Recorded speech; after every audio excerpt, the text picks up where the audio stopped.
브랜드는 좋았으면 하는데 가격은 좀 낮았으면 하고, 그러면서도 어느 정도 성능은 나와줬으면 하고. 아, 이거 욕심쟁이들이구만. 어? 그래서 오늘은 이 노트북을 소개를 해보려고 합니다. 바로 삼성전자 갤럭시북 2입니다. 정확한 모델명이 NT50XEZ A58A. 이건 뭐 너무 어렵죠? 쉽게 얘기하면 현재 출시한 갤럭시북 라인업 가운데에서 엔트리급, 그러니까 보급형을 담당하는 노트북이라고 할 수가 있고요.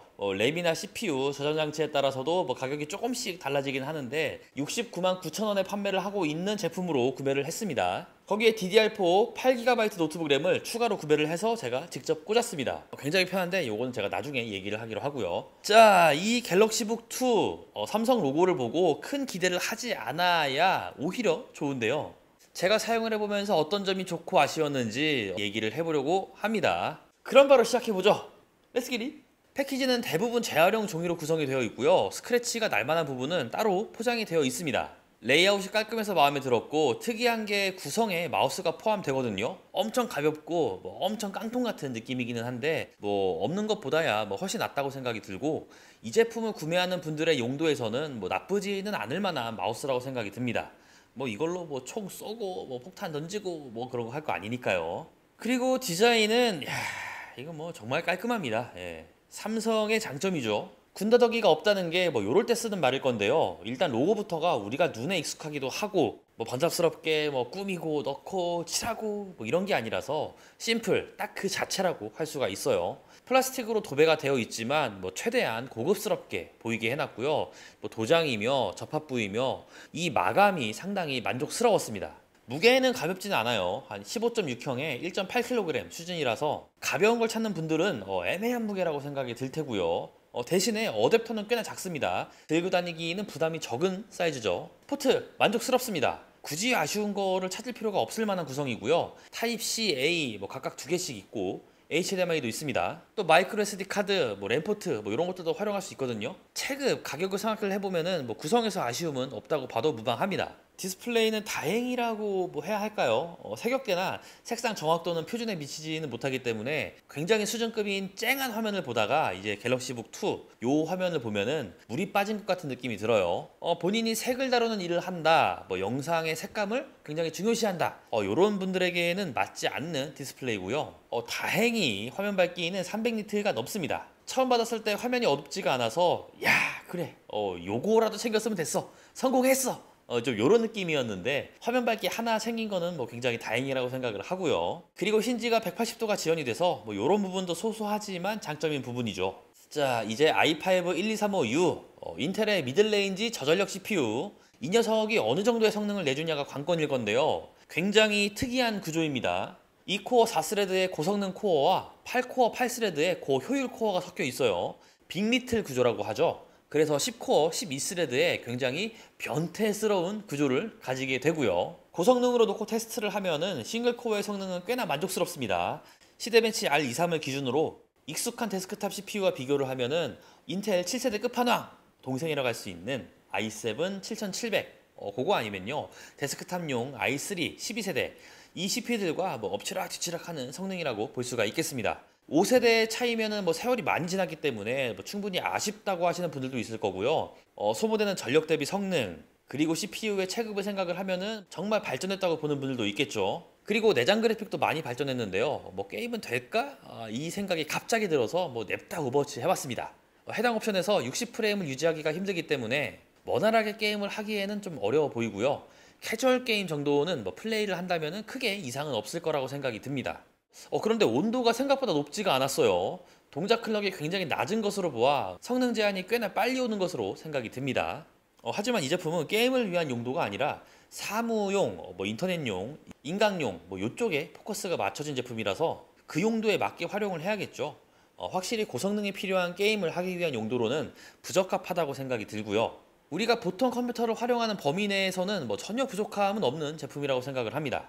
그리고 화면을 공유를 해야 하는 상황에서는 굉장히 편할 것 같더라고요. 180도까지 지원이 되니까요. 그리고 밝기가 300니트라서 어둡지가 않아서 좋았고요. 화면도 큼직해서 보기가 좋고 인터넷이야 수십 페이지를 켜놓아도 전혀 문제가 없습니다. 그리고 이거 중요한데 삼성 스마트폰하고 궁합이 굉장히 좋습니다.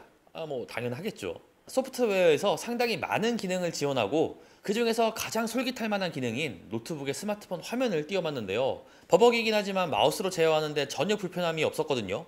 스마트폰 화면을 보기 힘든 경우에 활용할 수 있는 기능이기 때문에 이 기능 말고도 뭐 다른 기능들을 하나하나씩 확인한다면은 이 노트북을 활용하는데 상당히 도움이 될 것 같더라고요.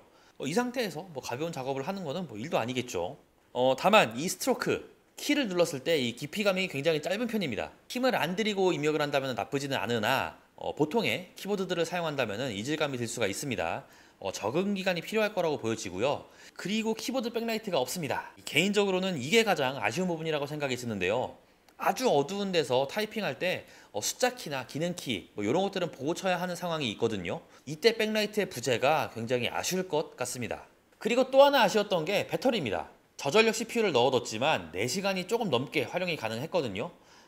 외근이 잦은 분들이 어댑터를 안 챙겨가면은 굉장히 애매한 상황이 생길 수가 있을 거고요. 제가 웬만하면은 충전 시간 가지고는 뭐라고 안 하기는 하는데 이것보다는 빨리 충전되는 노트북이 한 90%는 넘을 것 같아요. 예. 충전 속도는 많이 느렸다. 이게 정말 느렸다. 좀 이렇게 얘기를 해보고 싶습니다. 그리고 확장성은 삼성 제품답지 않은 모습인데요. 합판을 뜯지 않고도 매우 쉽게 램을 확장할 수가 있고요. 2.5인치 저장 장치를 넣을 수 있습니다. 뭐 그렇다고 뭐 합판 이 디자인이 밉게 생기지도 않았죠. 합판 열고 뭐 램 커버도 열고요. 빈 공간에 램 꽂아주기만 하면 끝나기 때문에 지금 램 굉장히 저렴하거든요. 꼭 하나 구매를 해서 설치하시는 것 추천드리고요. 다만 합판을 다 뜯다 보면은 쿨링 시스템은 부실해요. 설계 목적, 활용성 뭐 이런 부분을 감안해서 봐야 하기 때문에 아쉽기는 하지만 뭐 보통의 활용 범주에서는 크게 무리는 없었다. 이 정도로 마무리를 하고 넘어가겠습니다. 네, 이렇게 마무리를 해보자면 극강의 가성비를 따지는 분들에게는 뭐 매력적인 제품은 아닙니다. 라이젠 5를 탑재하고도 더 저렴한 제품들도 있으니까요. 하지만 삼성이라는 브랜드의 가장 큰 장점인 정말 편리한 애프터 서비스, 뭐 이거는 뭐 지역구마다 하나씩 있죠. 일반적인 용도에서 적당히 사용될 만한 인텔 i5 12세대 저전력 버전, 삼성답지 않은 확장성, 15.6형의 보편적인 크기, 이런 종합적인 부분에서 장점이라고 느껴야 구매를 했을 때 가치가 더해지는데요. 현재 11번가 기준으로는 69만 9천 원입니다. 시기에 따른 가격 차이가 나기는 하지만 뭐 60만 원대에서 구매를 한다면은 삼성이라는 밸류를 감안하면은 뭐 충분히 좋은 제품이라고 생각을 합니다. 일단은 이 삼성 마크 하나 빡 찍는 순간부터 가격이 장난이 아니죠. 그리고 갤럭시 폰을 사용하고 있다면은 연동에 있어서도 개꿀이라고 할 수가 있겠는데요. 삼성이 주장하고 있는 과제용, 사무용 요 영역에서 사용이 될 만한 노트북을 찾는다면은 갤럭시 북2 요 수준이면은 차고 넘친다고 생각을 합니다. 하지만 체급을 확실하게 나눴기 때문에 뭐 이것저것 아쉬운 부분들이 많이 보이는데요. 이것보다 한 단계 더 좋은 제품은 백라이트도 들어오고요. 더 가볍고 더 얇습니다. 노트북에서 100g 정도의 차이면은 뭐 어마어마한 차이인데 이 무게는 1.8kg이기 때문에 이 무게 무시를 못하겠죠. 또 디스플레이 성능 이왕이면은 표준 색역대까지 지원을 하는 제품이었다면은 훨씬 쓰임새가 많았을 거라고 생각이 됩니다. 흔히 색감이라고 하잖아요. 확실히 아쉽습니다. 그리고 배터리도 저전력 모델치고는 애매합니다. 애초에 저전력을 위주로 세팅이 된 제품이니까 그래 뭐 마음 놓고 써봐. 그래도 배터리 남을걸? 좀 요런 느낌이었다면 좋지 않았을까 생각이 들고요. 그리고 특별한 용도로 설계가 된 노트북이 아니라서 이 쿨링 시스템이 부실합니다. 물론 이걸로 게임을 할 것도 아니고요. 고성능 작업을 할 것도 아니지만 조금만 더 신경을 썼으면 좋지 않았을까 이런 생각도 합니다. 그리고 램을 추가해야 하는 번거로움이 있긴 한데 뭐 램값이야 요즘 워낙 저렴하고요. 교체 방법은 중학생 정도면은 뭐 충분히 할 수 있는 수준이라서 제 기준에서 요 정도는 뭐 웃으면서 넘어갈 수 있다고 생각이 듭니다. 그리고 삼성전자 노트북 플러스 2라고 해서요 40만 원 중반 정도 하는 노트북이 있는데 뭐 굉장히 저렴한 가격으로 판매가 되고 있지만 제가 추천을 하기는 힘든 이유는 이코어 이스레드에 셀러론이 들어갔기 때문입니다. 셀러론하고 저전력 i5 12세대는요 정말 특별한 쓰임새를 제외하고는 보통의 상황에서는 i5를 골라야 되지 않나 좀 이렇게 생각을 해보면서 기대치를 낮추고 보니 오히려 나쁘지 않았던 삼성 갤럭시북 2의 영상은 여기서 마무리하겠습니다. 모두 시청해주셔서 땡유 감사합니다. 아유 당연히 아쉬운 부분이 있는데 가격을 봐야죠. 예, 삼성전자의 이 정도 가격이면은 뭐 굉장히 선방했다고 보여집니다. 네.